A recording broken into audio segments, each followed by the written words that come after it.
నమస్తే. Welcome to listen TV. ఇప్పుడు యావత్ తెలంగాణ మొత్తం ఒకటే చర్చ నడుస్తా ఉంది. తెలంగాణ తల్లి విగ్రహం రూపం మారుస్తున్నారంటూ కూడా కొంత చర్చ అయితే జరుగుతూ ఉంది. అటు ప్రతిపక్షాల్లో కావచ్చు, ఇటు ప్రజల్లో కూడా చాలామందికి ఈ సందిగ్ధ అయితే కనపడతా ఉంది. ప్రస్తుతం మాట్లాడే ప్రయత్నం చేద్దాం. మనతో పాటు బీఆర్ఎస్ నాయకురాలు పావని గౌడ్ గారు ఉన్నారు. నమస్తే అండి. నమస్తే. ప్రధానంగా ఇప్పుడు చర్చ అంతా కూడా తెలంగాణ తల్లి విగ్రహం గురించి జరుగుతూ ఉంది. మీరేం చెప్పదలుచుకున్నారు దీనికి సంబంధించి? అంటే రూపం మారబోతుంది, ఇదివరకటి రూపం ఉండదు అనేది కొంత చర్చ అయితే జరుగుతూ ఉంది. మరి ఇప్పటి వరకు అయితే అఫీషియల్గా ఎక్కడ అనౌన్స్మెంట్ రాలేదు. మరి ఏం చెప్పదలుచుకున్నారు? నిన్న ఏదైతే కొన్ని సామాజిక మాధ్యమాలలో తెలంగాణ తల్లి విగ్రహాన్ని చూడడం జరిగింది. అంటే ఇదివరకు కేసీఆర్ గారి ఆనవాళ్ళు చెరిపేస్తా అని తిరిగింది కదా రేవంత్ రెడ్డి. చెరపడం సాధ్యం కాకపోవడం వల్ల తెలంగాణ అస్తిత్వానికి ప్రతీక అయిన తెలంగాణ తల్లి విగ్రహాన్ని మారుస్తే ఏమో చెరుగుతుంది అనే ఉద్దేశంతో తెలంగాణ తల్లి విగ్రహాన్ని మార్చే ప్రయత్నం చేస్తున్నాడు రేవంత్ రెడ్డి.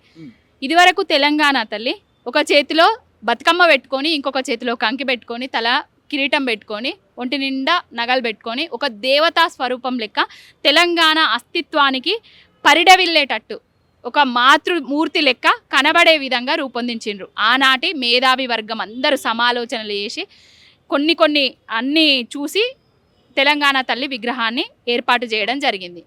ఏ కవులు లేరు, ఏ కళాకారులు లేరు, ఎవరితోటి చర్చలు కూడా జరపలే ఈ రేవంత్ రెడ్డి ఉద్యమద్రోహి.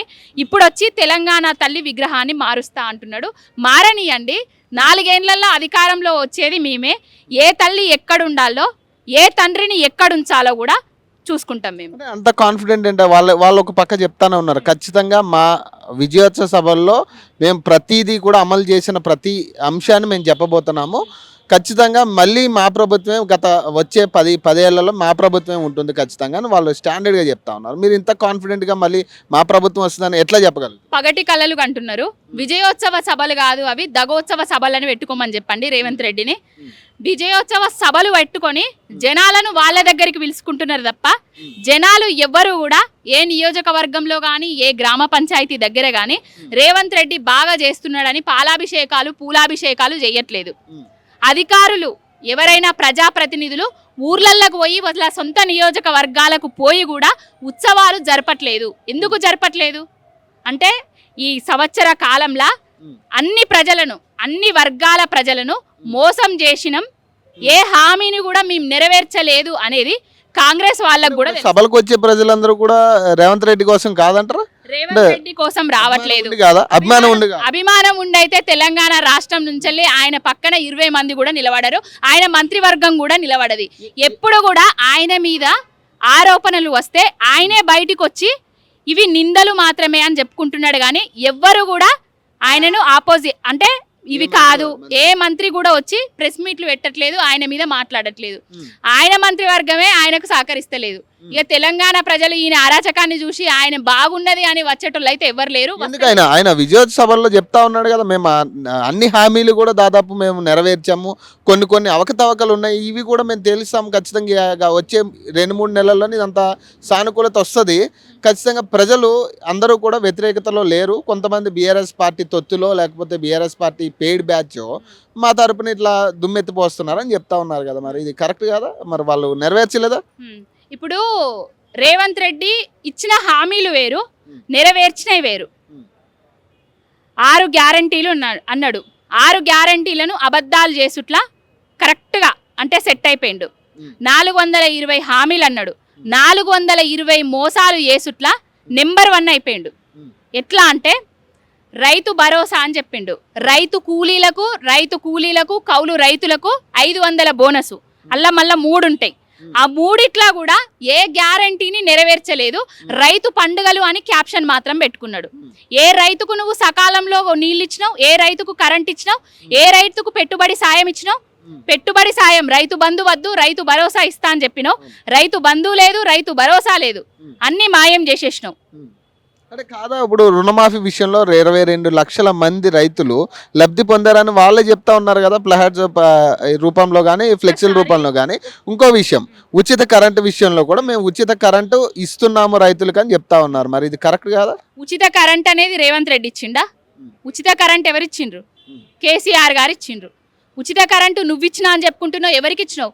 వ్యవసాయదారులకు ఉచిత కరెంటు ఎప్పటి నుంచో ఆనవాయితీ. అదేమన్నా నువ్వు కొత్తగా సృష్టించి పెట్టినవా ఉచిత కరెంటు అనేది? మంది కుట్టిన బిడ్డలను మా బిడ్డలను ఇంకెన్ని రోజులు ముద్దాడుతావు రేవంత్ రెడ్డి? అర్థం కావట్లేదు. వేరే వాళ్ళు ఇచ్చినవి కూడా పథకాలను కూడా నువ్వు కాపీ కొట్టి నేనిచ్చినా అని చెప్పుకుంటున్నావు, కానీ నువ్వు ఇస్తా అన్న 2500 మాట ఏమిటి? నువ్వు మహిళలకు నెల 2500 30,000 రూపాయలు ప్రతి మహిళకు బాకీ పడ్డావు. ఆ 30,000 రూపాయల అప్పునెప్పుడు నెరవేరుస్తావు రేవంత్ రెడ్డి? తీరుస్తావు రేవంత్ రెడ్డి? కళ్యాణ లక్ష్మిల తులం బంగారం ఎప్పుడు ఇస్తావు రేవంత్ రెడ్డి? నువ్వు ఇస్తా అన్న స్కూటీలు ఎక్కడున్నాయి రేవంత్ రెడ్డి? నువ్వు 500 యూనిట్ల కరెంటు, 200 యూనిట్ల కరెంటు, 500కే ఫ్రీ గ్యాసు అని చెప్పినావు కదా. ఆ గ్యాస్ ఎవరికి ఇస్తున్నావు? ఎంతమందికి ఇస్తున్నావు? యూనిట్ల కరెంట్ ఎంతమందికి ఇస్తున్నావు? ఒక ప్రోఫార్మా, ఒక లిస్టు తయారు చెయ్యి. రుణం మాఫీ అనేసి ఓ శాట భారతం ముచ్చట్లు చెప్తున్నాడు కదా. రుణం మాఫీ కావడానికి 30,000 పై చిలుకు కోట్లు కావాలి. ఆయన చేసినాయి 18,000 కోట్లే. ఎంతమందికి అయినాయి అనేది అక్కడనే లిస్టు తీస్తే బయట పడుతుంది. కదా 22 లక్షల మంది లబ్ధి పొందారని వాళ్ళు డైరెక్ట్ గా చెప్తా ఉన్నారు కదా, మరి ఇది అబద్ధం అంటారు? ఇప్పుడు 22 లక్షల మందికి రుణం మాఫీ ఇచ్చినా అని చెప్తున్నావు కదా. 22 లక్షల మందికి రైతు భరోసా ఎగ్గొట్టినావు, ఆ పైసలు ఎక్కడ పోయినాయి? 22 లక్షల మందికి బోనస్ అని చెప్పినావు సన్నవడ్లు పండించుకుంటే, ఆ పైసలు ఎవరి అకౌంట్లో వేసినావు? 22 లక్షల మందికి రైతు కూలీలకు, కౌలు రైతులకు నువ్వు 12,000 15,000 చొప్పున ఇస్తా అని చెప్పినావు కదా. మరి వాళ్ళందరిని ఎప్పుడు లెక్క కట్టి వాళ్ళ అకౌంట్లలో వేసినావు? చెప్పు రేవంత్ రెడ్డి. నువ్వు చెప్పినే కదా, నువ్వు ఇచ్చిన హామీలే కదా. ఇవన్నీ ఏం లేదు, కళ్ళబొల్లి మాటలు చెప్పుకుంటా, అబద్ధాలతోటి కాలయాపన వేసుకుంటా, డైవర్షన్ పాలిటిక్స్ తోటి ఆయన మార్కును చూపించుకుందామని చూస్తున్నాడు. కానీ తెలంగాణ ప్రజలు, తెలంగాణ సమాజం బహు చైతన్యవంతమైనది. ఆయన మోసాలు, ఆయన హామీలను ప్రతి ఒక్కరు ప్రశ్నిస్తూనే ఉంటున్నారు. ప్రశ్నిస్తే తట్టుకోలేకపోతున్నాడు, నిర్బంధిస్తున్నాడు. కానీ ఇంకొక విషయం, ప్రధాన అంశం, ఇప్పుడు గృహజ్యోతి అని ఇందాక మీరు మాట్లాడారు ఏదైతే 500కి సిలిండర్ అనేది, వాళ్ళు చాలా హోర్డింగ్స్ కూడా నేను చూశాను. దాదాపు అందరు మహిళలందరికీ కూడా 500కే సిలిండర్ వెళ్తుంది అనేది వాళ్ళు చెప్తున్నారు. ఇది కరెక్ట్ కాదా? 200 యూనిట్లు ఫ్రీ ఇస్తున్నాం అనేది కరెక్ట్ కాదా? ఇప్పుడు గృహజ్యోతి దాంట్లో 200 యూనిట్ల కరెంటు అనేది ఉంది. ఎలక్షన్ల ముందు ఏం చెప్పిండు? 200 యూనిట్ల కరెంటు ఫ్రీ అని చెప్పిండు. పాపం అందరికి ఇస్తాడేమో అనేసి అందరు అనుకున్నారు. 400 వచ్చినా 500 వచ్చినా 200 వరకు కట్ చేసి 300 ఇంకా 100కు 200కు మా దగ్గర పైసలు వసూలు చేస్తాడో అనుకున్నాడు. కానీ ఆ 200 యూనిట్లను కలుపుకొని ఇంకా 100 యూనిట్లు 200 యూనిట్లకు ఎంత కరెంటు బిల్ వస్తుందో, ఎంత మోతలు మోగుతున్నాయో జనాలందరికీ అర్థమైపోయినాయి. ఇంకొకటి 200 కరెంటు బిల్లు ఫ్రీ అని అన్నాడు కదా. ఎంత మందికి ఇస్తున్నాడు? ఒక 100 మంది ఇండ్లుంటే 20 మందికి ఇచ్చి అందరికి ఇచ్చేసిన అని చెప్పుకుంటున్నాడు. ఇప్పుడు మహాలక్ష్మి పథకములల్లా 500 గ్యాస్ అని అన్నాడు, 2,500 రూపాయలు ప్రతి మహిళకు అన్నాడు, ఫ్రీ బస్ అన్నాడు. మళ్ళీ ఆ గ్యారంటీలో కూడా ఫ్రీ బస్ ఒక్కటి ఇంప్లిమెంట్ చేసి అది కూడా అరాకొరగా అస్తావ్యస్తం చేసుకుంటా ఆర్టీసీని. అంటే తెలంగాణ సక్సెస్ఫుల్ కదా, మహిళల యాక్సెప్ట్ చేయట్లేదు, దాన్ని యాక్సెప్ట్ చేస్తారు. ఎప్పుడు చేస్తారు? ఫ్రీ బస్సు పెట్టి నువ్వు బస్సుల శాతాన్ని పెంచి మహిళల ఆత్మ గౌరవం దెబ్బతినకుండా ఉండే విధంగా చేస్తే ఫ్రీ బస్సు సక్సెస్ అయినట్టు. ఆత్మగౌరవం ఏ విధంగా దెబ్బతీస్తున్నావు? బూతులు తిడుతున్నారు, సీట్లు లేవని చెప్తున్నారు. ఎక్కడానికి పోతే బస్సులు సక్రమంగా ఉంటలేవు, సకాలంలో ఉంటలేవు. ఉండకుండా మేము బస్సులు ఎక్కితే నిలబడి ఎన్నో 100 కిలోమీటర్లు ప్రయాణం చేసుడు అవుతుంది. ఇది ఆత్మగౌరవం, అది అసలు సక్సెసే కాదు. విజయోత్సవ సభలో అంత సక్సెస్ఫుల్ గా నడుపుకుంటా ఉన్నారు, మీరేమో ఇక అసలు ఫెయిల్ అయింది గవర్నమెంట్ అంటున్నారు, వాళ్ళేమో విజయోత్సవ సభలు అంటున్నారు. మరి ఇది అసలు పొంతం లేదంటే మీరు పుట్టిస్తున్నారా ఏంటి అంతే ఫెయిల్ అయిందని? ఇగో పుట్టించడం మాకు రాదు, మేము ప్రజలల్లో ఏదుందో అదే చెప్తాము. పుట్టించడం అనేది, కుట్రలు చేయడం అనేది, కుతంత్రాలు చేయడం అనేది రేవంత్ రెడ్డికి వెన్నతో పెట్టిన విద్య. కేసీఆర్ గారి మీద అన్ని అబద్ధపు మాటలను సృష్టించి పుట్టించి ఆయన మీద బురద జల్లి ప్రజలకు ఒక విధమైన వ్యతిరేకత వచ్చే విధంగా చేసిండు. దానిలో సక్సెస్ అయిండు ఎలక్షన్కు ముందు. కానీ ఎలక్షన్ల తర్వాత గద్దెనెక్కిన తర్వాత నెల రోజులల్లనే వీడు చెప్పిన అన్ని అబద్ధాలు రబై ఉట్టి పుణ్యానికి మోసపోయినాం, గోసపడుతున్నాం, కేసీఆర్ గారిని వదులుకున్నాం అనేసి పశ్చాత్తాపడుతున్నారు తెలంగాణ సమాజం మొత్తం. అంటే ఇంకొక ప్రతిపక్ష పార్టీ కూడా ఉంది ఇక్కడ, బీజేపీ పార్టీ. మరి వాళ్ళకి లేనిది ఎందుకు బీఆర్ఎస్ వాళ్ళకి ఇంత ఇష్యూ, ప్రతిదాన్ని ఇష్యూ చేయడం అనేది ఒక క్వశ్చన్ వస్తూ ఉంది. మరి దానికి ఏం చెప్తారు? అంటే బీఆర్ఎస్ పార్టీకి తెలంగాణకు పేగుబంధము, రక్త సంబంధము, అన్నింటికంటే గొప్ప సంబంధం ఉన్నది. ఏ పార్టీకి ఉండదు. బీజేపీ ఏమో తల్లిని చంపి బిడ్డను బతికించింది అన్న పార్టీ. తెలంగాణ ఏర్పాటునే పార్లమెంట్ ఇక కాంగ్రెస్ పార్టీ ఏమో 60 ఏండ్ల నుంచి తెలంగాణ ఆకాంక్షను, తెలంగాణను అడ్డుపడుతూ అడుగడుగున ఏర్పాటునే అడ్డుపడుతూ కమిటీల పేరుతోటి కాలయాపన చేసి 12,000 మంది విద్యార్థుల ఆత్మ బలిదానాలకు కారణమైన పార్టీ. బీఆర్ఎస్ పార్టీ అనేది తెలంగాణ కోసమే పుట్టింది, తెలంగాణ ప్రజల కోసమే పుట్టింది. తెలంగాణ ప్రజలు అవస్థలు పడితే చూడలేని పార్టీ.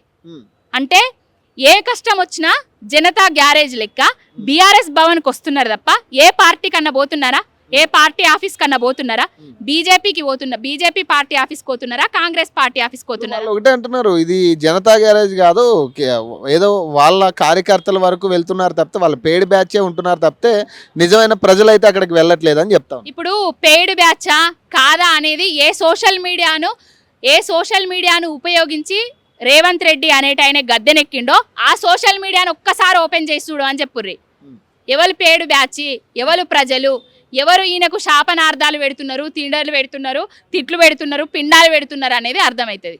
ఫైనల్ ఇప్పుడు అసెంబ్లీ సమావేశాలు రాబోతా ఉన్నాయి. మరి ఏం జరగబోతుంది అసెంబ్లీ సమావేశాల్లో? ఎందుకంటే దాదాపు ఈ సంవత్సర కాలంలో అసెంబ్లీ సమావేశానికి మధ్యలోనే చాలా ఇష్యూలు జరిగినాయి. అరెస్టులు కావచ్చు, ఇప్పటికీ కూడా హౌస్ అరెస్టులు జరుగుతూనే ఉన్నాయి. మరి ఏం జరగబోతుంది అనేది ప్రజలకి ఒక క్వశ్చన్ మార్క్. ఇప్పుడు అసెంబ్లీ సమావేశాలల్లో హరీష్ అన్న, రామన్న, మా మంత్రులు, మా మాజీ మంత్రులు, ఎమ్మెల్యేలు అందరూ చెడుగుడు ఆడుకుంటారు అనే ఉద్దేశంతో వాళ్ళు వేసే ప్రశ్నలకు ఈయన దగ్గర సమాధానాలు లేకనే అక్రమ అరెస్టులు చేస్తున్నాడు, నిర్బంధాలు చేస్తున్నాడు. తెలంగాణ ప్రజలందరికీ అర్థమైపోయింది.